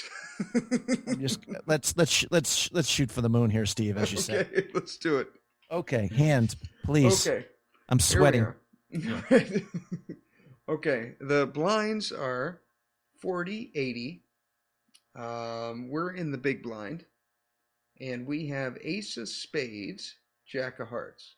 Okay, we've got 84 bigs.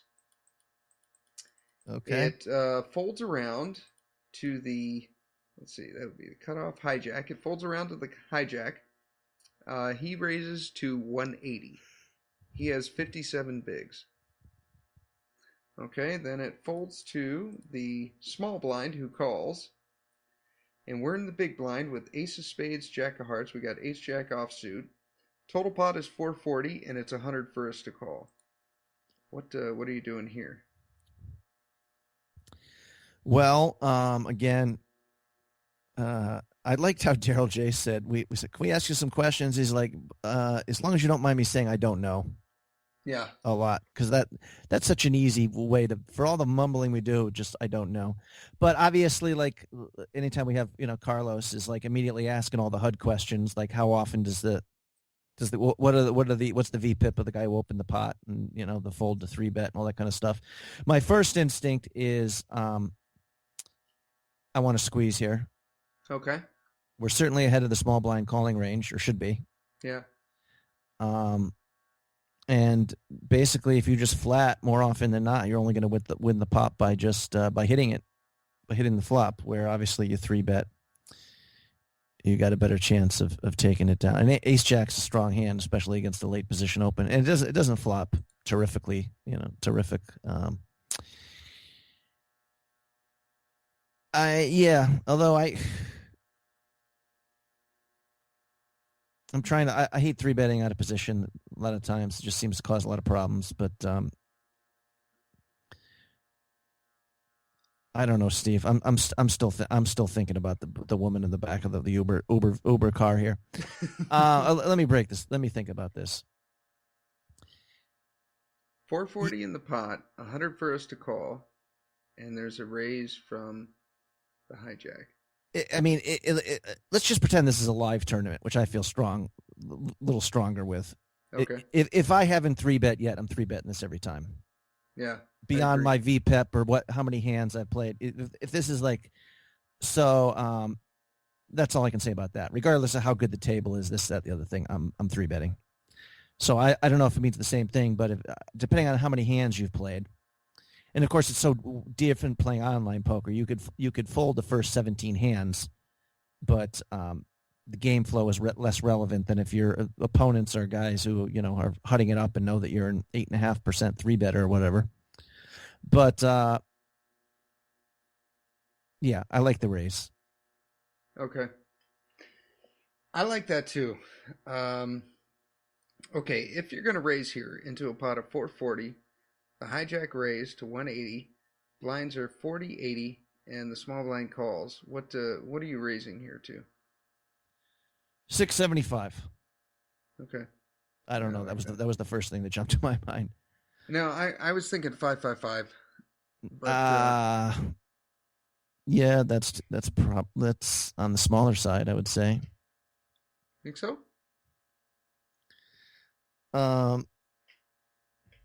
Yeah.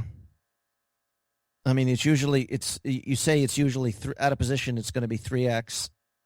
But here you also have another person in the pot, so 4x would be probably standard 720. Yeah, that's a good point. Okay. So 555 is a little small. I mean, I guess if you had aces or kings, you wouldn't want to kill the action, so you'd be 3-betting smaller. This is something I wanted to talk next time I talk to Mark. I don't know if this is a trend or if it just feels like I'm running into a lot of people just making the min raise. Like first level 30, 60, I make it 120. The button makes it 180. Pre-ante, what do you do there? I mean, what do you do with pocket sixes there? I thought that's kind of, at some point maybe because I, of course, as usual, the only way, I'll know anything about poker is if somebody else explains it to me. So I'm not sure why that's, like I said, that's a late game thing I'll do sometimes, is like the really smallish 3-bets. But yeah, I'm early, mid stages, all the time. I'm seeing people do the not even 2xing it. You know what I mean? So, so 555 wouldn't be bad here. A flat wouldn't be bad. Obviously, the only thing we're not going to do is fold ace jack. Yeah. Okay. Yeah, I like the 3-bet. Saying that, I like to call. I don't know why I did that, but it was probably. I mean, yeah. Well, I mean, the 3-bet too is what are you going to do if they 4-bet? Well, you 4-bet. If they 4-bet, you got to fold, I think. But I mean, right. I mean, like I said, if you were 3-betting me a lot, I would be 4-betting light. I don't even care if I got 60 big blinds. Kind of thing, you know what I mean? I don't think so. But like I said, it's hard. I don't even feel comfortable with the HUD. I like live poker, and I feel I can read people a little bit. No, some I'm getting. It's funny because I just felt like I played 2 great days of live poker here against soft competition. Of course, I have nothing to show for it, but I'm just saying there's probably a HUD answer here. I mean, I guess. Well, his HUD numbers, if this matters, I only have 108 hands on him. He's got 57 big blinds. He's 25, 18, 7.5. Folds to 3-bets, 99%. 4-bet is 0. He's C-bets 100% of the time. C-bets the turn 25%, and after that, nothing matters. Well, if he's been 3-bet, even if he's fold 3 of 3-bets, that is some decent information. That basically, I would think that means he's not going to 4-bet light. Yeah. Especially that. So that's my first instinct. Fold to 3-bet 2 of 2. Yeah, that's not insignificant. I don't think. One on middle position, one on the button. I mean, early stages. Well, I mean, you might have some hands on him that wasn't early stages from some other time. But I mean, really, if we're raising here, we're kind of turning our hand into a bluff, aren't we? Yeah, on a certain. I mean, you can certainly get called by worse. you can get called by King Jack, King Queen, but now that I'm having this little flashback to actually my Chris Moon session, like we discussed, mainly just two hands. We were racing through a couple others, and there's one where I 3-bet a button open. I 3-bet a guy from the small blind with Ace Jack, and he's like, "Is this for value or not?" And I couldn't answer that question. Mm-hmm. So again, I guess I can't answer the question here either. Okay. I know I'm ahead of the guy's range. Yeah. I mean, to me, that means it's not a bluff, but I'm also setting up the possibility of taking it down with air. Yeah. Anyways, you flatted. Okay. Yes, I flatted. So we go to the flop. The pot is 540. And the flop is, let's see, I've got the ace of spades, jack of hearts, and the flop is ace of hearts, king of diamonds, queen of clubs. So we flop top pair. Right. I guess it got shot. Small blind bets 360 into 540. Pot is 900 and it's on us to call 360. What do you do here? Small blind has 56 blinds, 56 big blinds. We've got 84 and the original opener, that's 57. I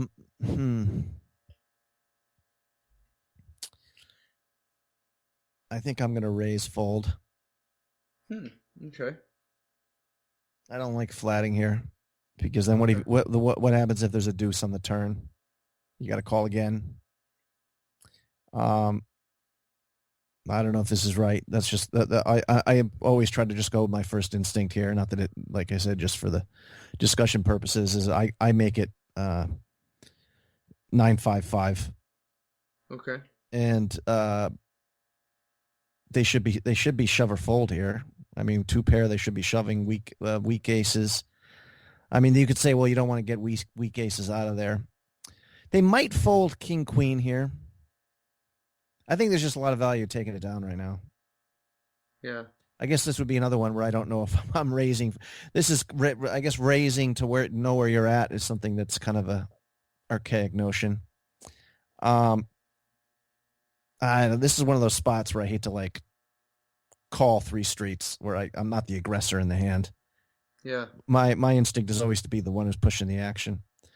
But maybe that's not the optimal play. If it was like 4 or 5-way pot, I think probably just fold. Yeah. It's so strong. I agree. 3-way pot. I mean, the thing is, if you hit your straight, you're probably never getting paid. I mean, if you're talking about, if you're thinking, how can I win a big pot against this person? They shouldn't have ace king or ace queen, though. They could have a straight. Could have a straight or two pair. King, queen. Okay. And it was he could have pocket sixes just trying to steal it, but it seems like somebody should have an ace on this flop. So I would think ace rag would be the worst hand they have, but I could be wrong. Yeah, I guess flat and just reevaluate in the turn. Think flat? No, I'm not, Steve. I don't know. I'm going with the Daryl Jace thing here. I mean, he can go either way. My first instinct was just raise. Let's take control of this hand. I've got a big hand, and I mean, you just ask about the turn. What are you folding the most turn bets and giving him credit for a monster or no? That's the thing. It's like, I don't know. That's why I pulled up this hand. I mean, he's betting more than half the pot. Okay, so the pot is 540. He's betting 360. The flop is ace, king, queen. We have ace, jack, and the small blind just leads out for more than half pot. I guess you got to just call every time. I guess my advice is stupid. I don't think he's re-raising with worse. That's the thing. Is like if we raise, I think he's playing perfectly against us. I think he's calling with everything, or calling or raising with everything that beats us, and I think he's folding everything that we have beat. So my logic on this was call, Okay. because we keep everything in that is worse than us, and we don't get re-raised by stuff that beats us. I don't know if that's right or not, but Probably right. Although just playing these 2 days, I mean, there's just value in just constantly re-raising and just leaning on people where they just don't want to get in pots with you. okay. Even if he has it here. You know what I mean? At least you raise, and then he shoves, and You just want no part of flops after you flop middle pair against me. Depending on obviously it's all dependent. But like in this, like I said, the people are actually there was a couple of them are just mumbling like he's trying to win every pot, blah blah blah. And like one guy when he finally won the flush over flush was like, yeah, now we're almost even. So again, I was thinking about that. The difference. There's a few spots I were taking where I'm like, well, if this were like an internet thing, they'd be saying, well, this is just terrible. You're repping such a small range here, blah blah blah. I mean, not only the competition weaker, but anyways, I mean, I'm just throwing that out there. Okay. Where there's some value in I mean, here you're just trying to get, like I said, not lose chips that you don't need to lose, and not gain chips that you could possibly gain. But I think just in live tournaments, just showing people that they do not want to get in pots with you. Yeah. Okay. There's some merit to that. Online, I don't know. Okay. You got me convinced, though. You're right. He's folding. He should never be proceeding in the hand with worse, unless he's just going to get real stubborn with an ace. I don't think he's calling with the ace 3 there, right? No, I don't. Yeah, I don't think so. I don't think he's folding king queen. No. Occasionally. Okay. No, probably no. I would say never for that either. Okay. Yeah, you're right. Flat every time. Okay, I flat. The original opener folds, and we go to the turn. There is 1,260 in the pot. The small blind has 3,950. We've got 6,170. So effective stacks are 3,900. The pot is 1,260. And the turn is the jack of diamonds. So hero has ace of spades, jack of hearts, and the flop is ace, king, queen, and the turn is the jack. So we turn 2 pair, but obviously any 10 is the nuts. So right at this point, into a 1260, the small blind bets 840. Big again, huh? Yeah.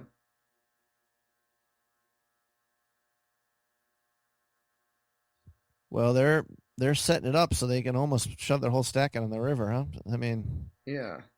This turn is a decision for your tournament life. I don't. It's difficult to fold here. Well, it's a decision for his tournament life. Because if we call here, there's, what would that be?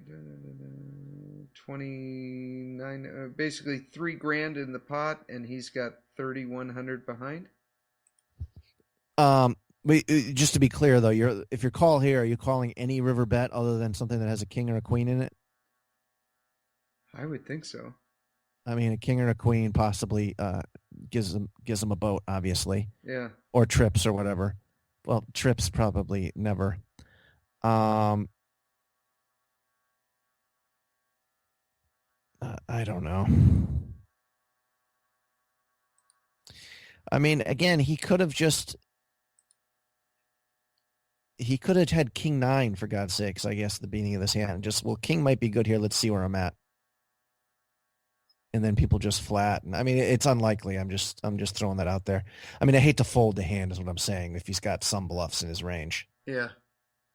I mean, do you just call here but fold a river bet? If he bombs the river, again, I mean, you're supposed to be folding, but there'd be so many chips in the pot. I guess it would depend on if you call here, I think if his river bet was under 50%, you call. If he bets big, I guess if he bets big, of course, maybe that increases the chance he's bluffing.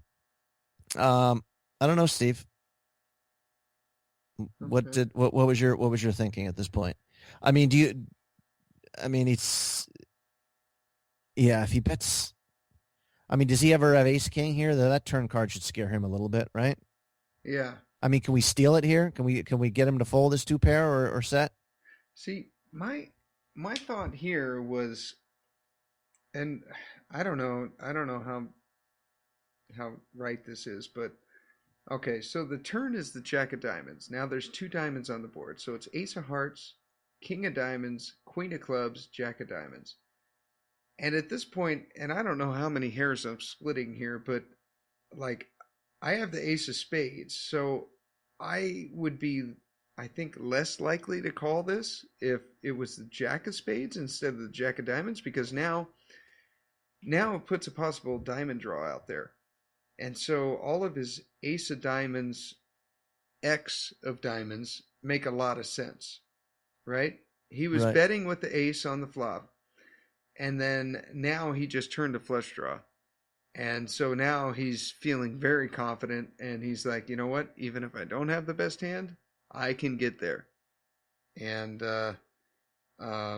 this second diamond, and now I've got the nuts, a draw to the nuts. If he has a 10, I can still outdraw him. Like that was kind of my reasoning here. If he doesn't, I mean, if he doesn't have a 10, there's only so much confidence he can have here.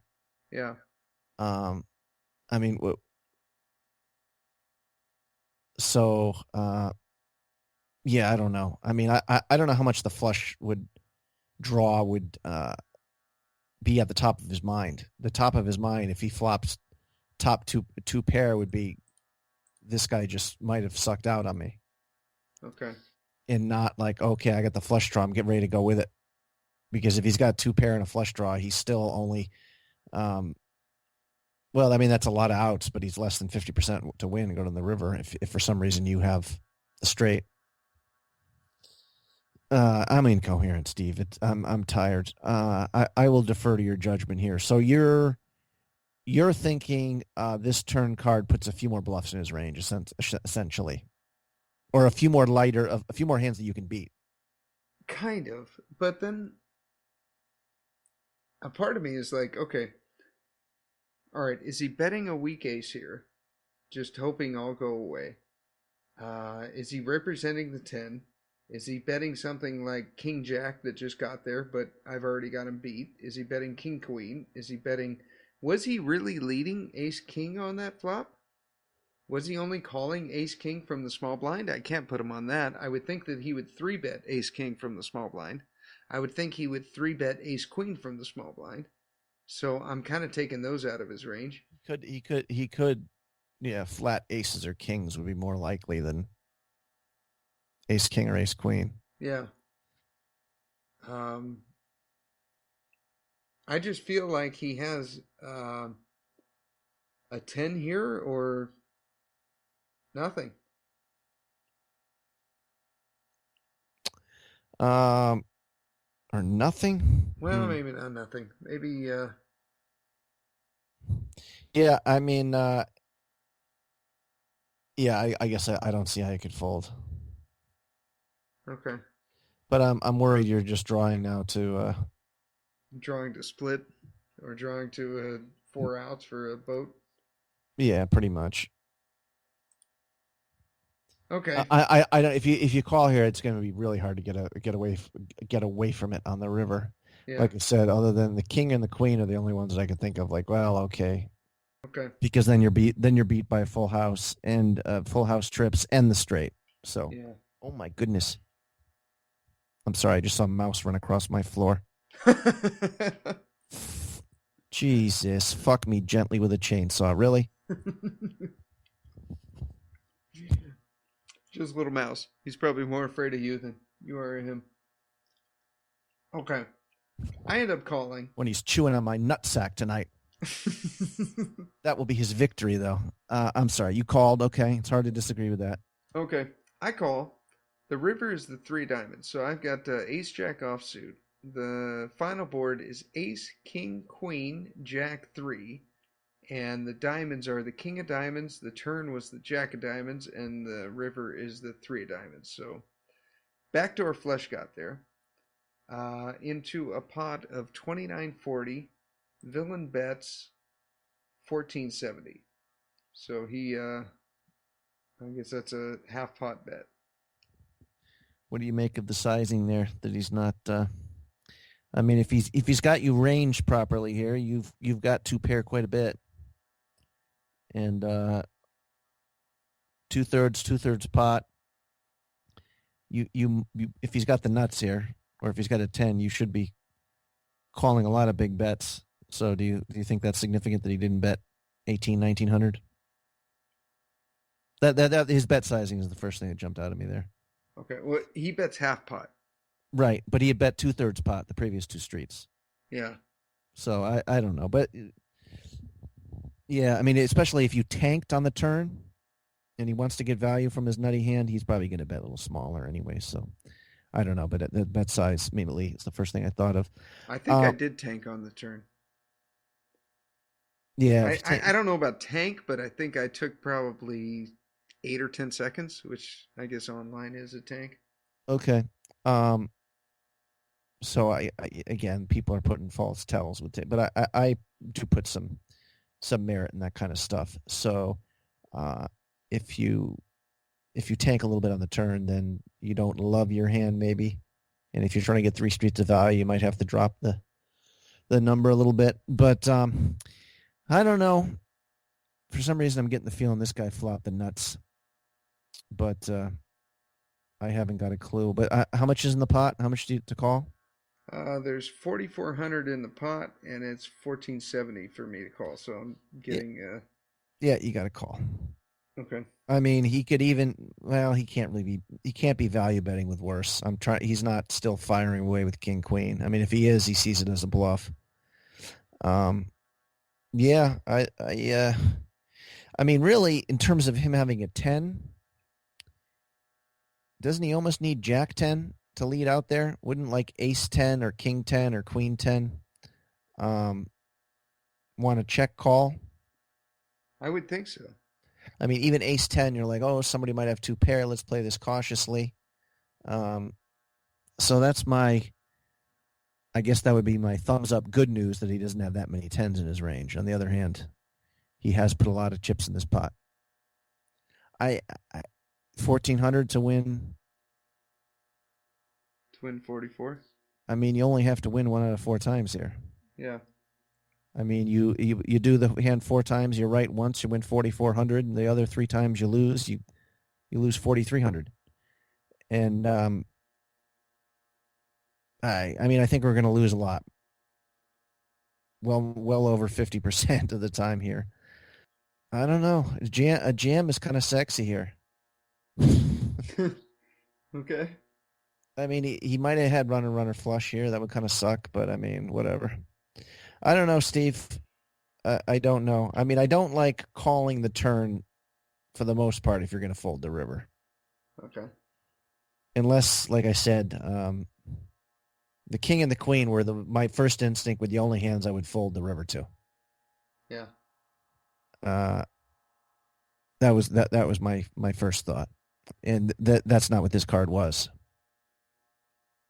I think you're getting too good a price. Although, I don't know if he has that many bluffs in. Is he really going to go 3? I mean, people don't go 3 streets that often. Although, what would P.O. Solver say? Yeah, no shit. I was thinking the same thing. If this guy had ace deuce or whatever, ace rag, would it tell you to keep firing away? I mean, when you call the turn at that size bet, I mean, you've got 2 pairs, the worst hand you could show up with. Yeah. I mean, you look like you got a monster. I don't know, Steve. So when do you end up doing here? Well, the thing that tipped my decision was, like, he went big on the flop, he went big on the turn, and then he only bet half pot on the river. Had he shoved here, I think I would have folded. But the fact that he clicked the half pot button, it just looked to me like a bet that did not want to get called. and I don't know. I'm running through all the hands that don't want to get called on the river, and I can't come up with many, other than a complete air or king queen, queen jack. But I don't think he's ever leading that into two other players on the flop. So I mean, this is one of those. I think in this spot I'm just narrowing him to like into too tight of a range. Go But like 8-7 suited or something. yeah, I just couldn't get king queen out of my head, and I tanked on this one, and I almost timed out, but I couldn't see how he could have a 10 and only bet half pot on the river. When he basically has a pot sized bet left. And anyways, I call, and what do you think he had? I have no idea. I'm going to say ace rag, but I don't know. King queen. Okay. See, I was smart there.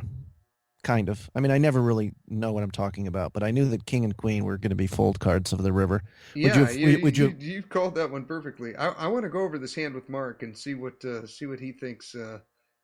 On the turn and river, because the only thing that made me call that on the river was his sizing. Like he went 2/3, and then half, and I'm like, well, there's a little part of me that thought. I mean, I'll do that too. I'll bet a little smaller on the river sometimes, not only because maybe to induce. If you think the person is,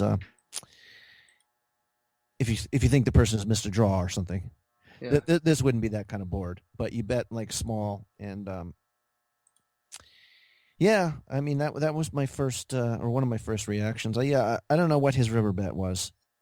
I guess he can think. He can't if he's a thinking player. I mean, there's a chance. I guess you could call it a merge bet if you think there's a chance he's getting looked up by ace rag. If you're going to look him up with a one pair hand, but yeah, should only be getting called by better there for the most part. Yeah. Did you unplug your mic or what happened? Oh, sorry. You got me back. Oh, there we go. Yeah, it was an interesting hand. Yeah, he did. Yeah, you can kind of range him pretty almost to his exact hand with his lead out bet there. The more we think about it. Yeah. Like he probably 3-bets all the big pairs, and the ace king and ace queen were very unlikely. And I think I kind of said at the time, I'm like, it's either queen king or 10 jack. Yeah. And yeah, I guess the bet sizing. Well, that was the first thing I noticed, and I wasn't sure if it was because he was weak or it's because you took a little too much time on the turn, and he's got like the nuts, and he just figures he has to drop the bet down a little bit just to ensure that he gets called. Yeah, I think my timing on the turn, taking those 8 or 10 seconds, kind of made him think, like from his perspective now, knowing his hand, made him think like, oh, I got him here. He has a weak ace. And he's got like ace 9 and he's trying to hero call me. Yeah, I mean, if Maybe? he thinks it, I don't know. I wonder what he was, if he was, yeah, how would you have played that hand from his position on the river there? Are you check calling or check folding, or are you betting bigger and hoping to push off a better hand? Okay, from his perspective, I'm betting probably like he did on the flop. Then when I get called and the jack comes, I'm probably check evaluating. I'm probably checking and seeing what size I make it. How about check raising? There's kind of a decent idea. On the turn? Yeah. Let's see. Okay, I got king queen. How many tens are you calling his lead bet with? Are you ace 10 is the only one. You're not calling with king 10 or queen 10, and you're going to be raising jack 10 quite a bit. So you should. You're not raising jack 10 on ace king queen rainbow. You have the nuts.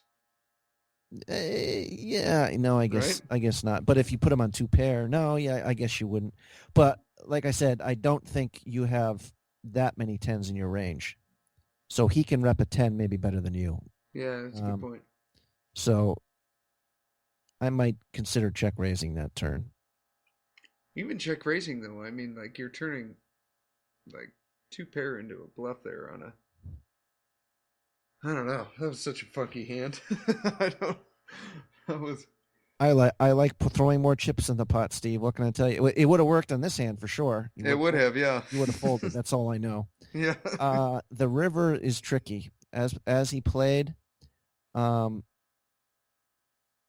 might even want to go a little bit smaller. I mean, if you know you're going to call your bet,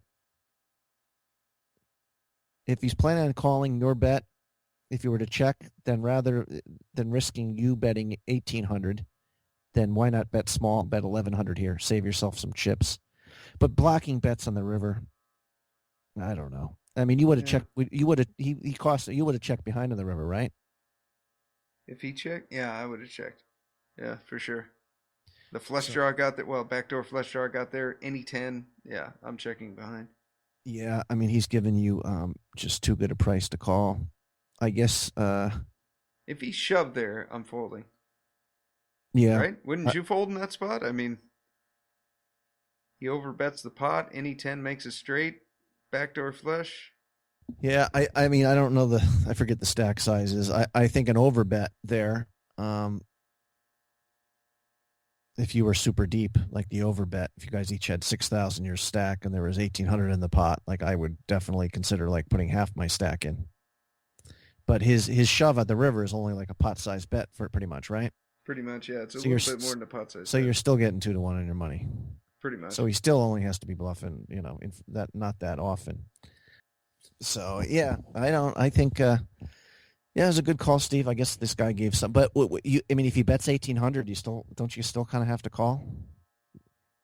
You said if he shoves, you fold. What if he bets like 1,900? What would 2/3 pot be at that point? Whatever that is. That would probably be like 2K. It's a tougher spot. Yeah, that certainly looks strong from his point. Because that would leave him with so little behind. I think I'd fold in that spot. It would look so value-y. So for lessons for those people, if you're going to triple barrel bluff, I guess you got to at least maintain some consistency with your... Yeah, because he went 2/3, 2/3, half. It just felt wrong to me. Felt off. I don't know. I'm delusional at this point. It's like 12:30. We should probably wrap this up. Okay, Steve. Thank you for tuning in. Check out our website, HeadsUpPoker.Poker. Make sure to get your free MP3. Listen to it the next time you play.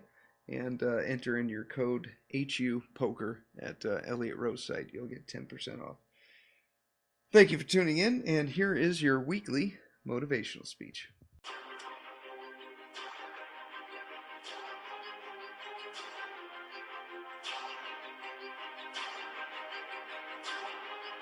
Don't even use the word commit.